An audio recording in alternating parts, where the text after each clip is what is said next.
ये सारे जो हिंदू कम हुए वो मतांतरित नहीं हुए, सारे नहीं हुए, बहुत सारों ने भारत में आकर शरण ले ली।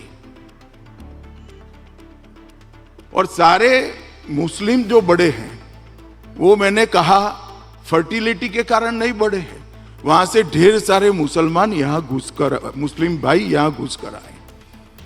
गृह मंत्री अमित शाह जी को सुन रहे थे। इनका कहना है कि जो हिंदू वहाँ यानी पाकिस्तान बांग्लादेश में कम हुए हैं वो भारत में शरणार्थी के तौर पर आए हैं, और जो मुस्लिम भारत में बढ़े हैं वो प्रजनन से यानी पैदाइशी नहीं है, वो पाकिस्तान या बांग्लादेश से आए हुए हैं। तो अब एक सवाल उठता है, 2014 के बाद से केंद्र में इन्हीं की सरकार है, सीमा सुरक्षा की जिम्मेदारी भी इन्हीं की है, आधार कार्ड, पैन कार्ड, पासपोर्ट इनकी जिम्मेदारी है।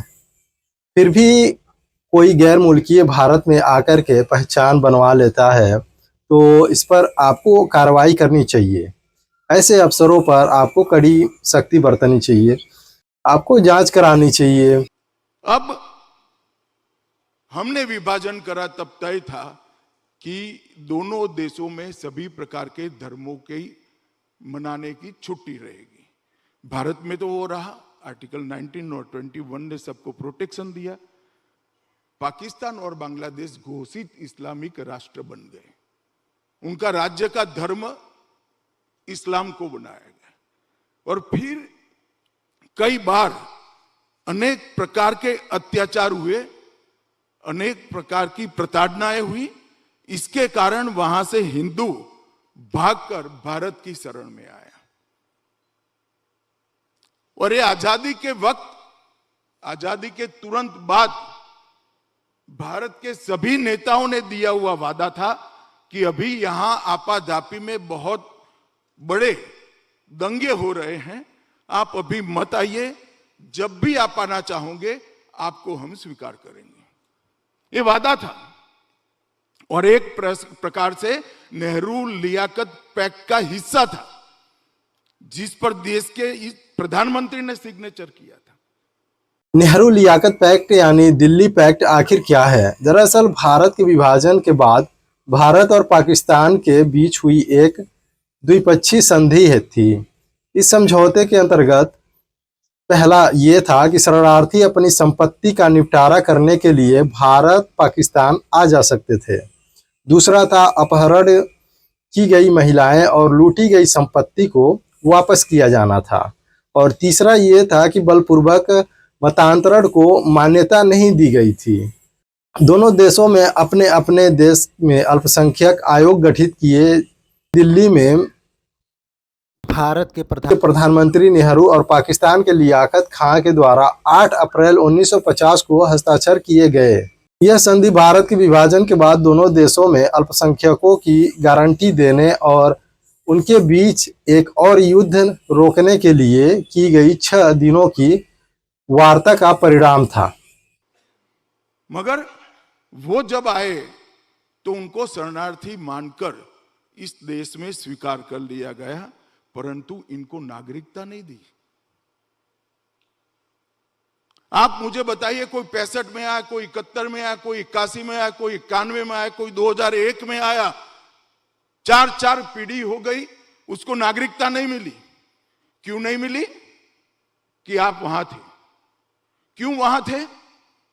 भारत ने विभाजन को स्वीकार किया, इसलिए वो वहां थे।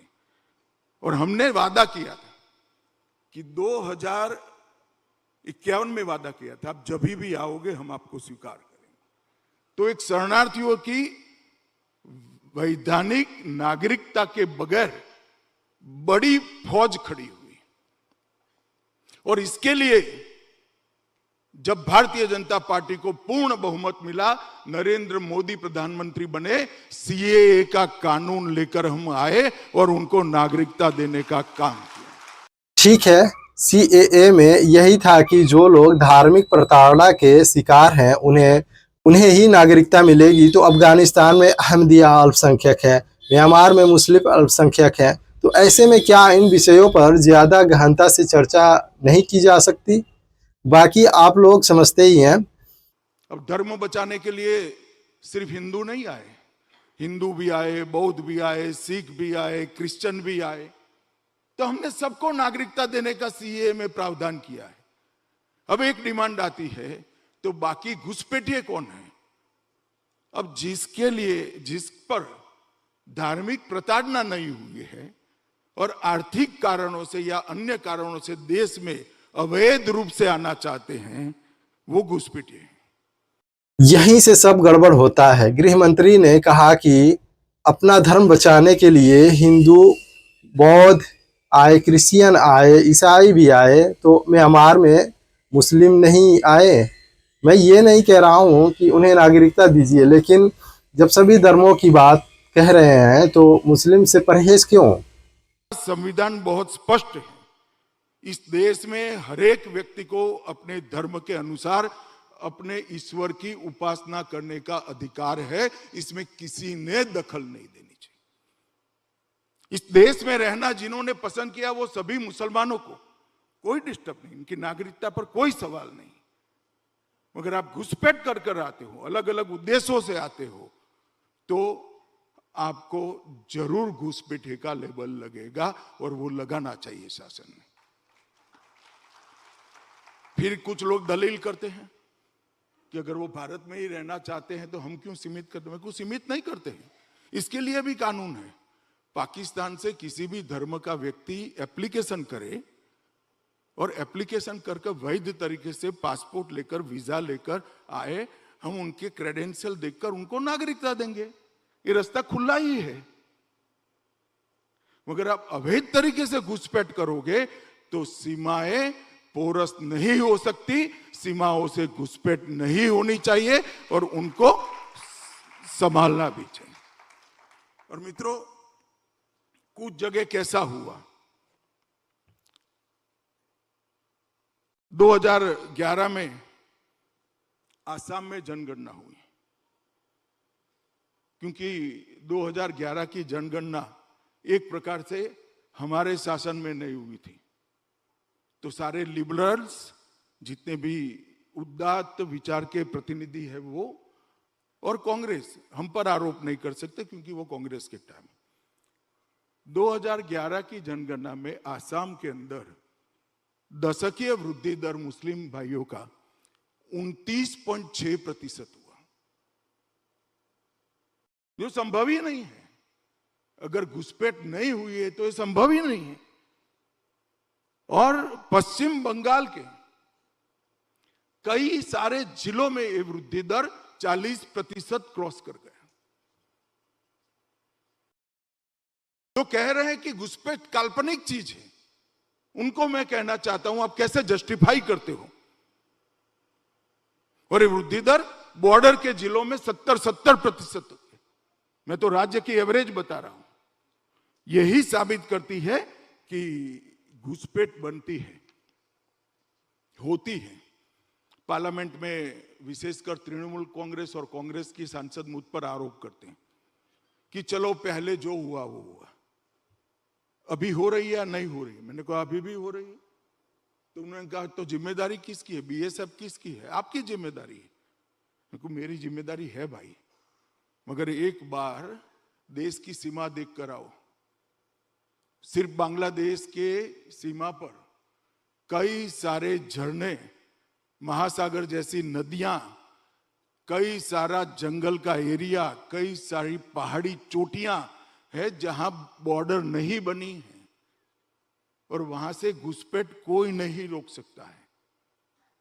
वहां से घुसपैठ होती है, पकड़ते भी हैं, रोकते भी हैं, गोलियां भी चलती है। परंतु जिस प्रकार की टोपोग्राफी है, जिस प्रकार की भौगोलिक सीमा है, इसमें ये थोड़ा कठिन है। मगर मैंने बोला मैं अब आपको पूछना चाहता हूं, घुसपैठ कर कर वो कहां जाता है? तो स्वाभाविक है पहले जिले में जाता है।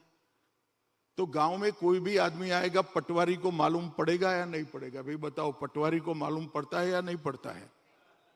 एक भी पश्चिम बंगाल के पटवारी ने थाने में फरियाद लिखाई हो तो मुझे बताओ आप।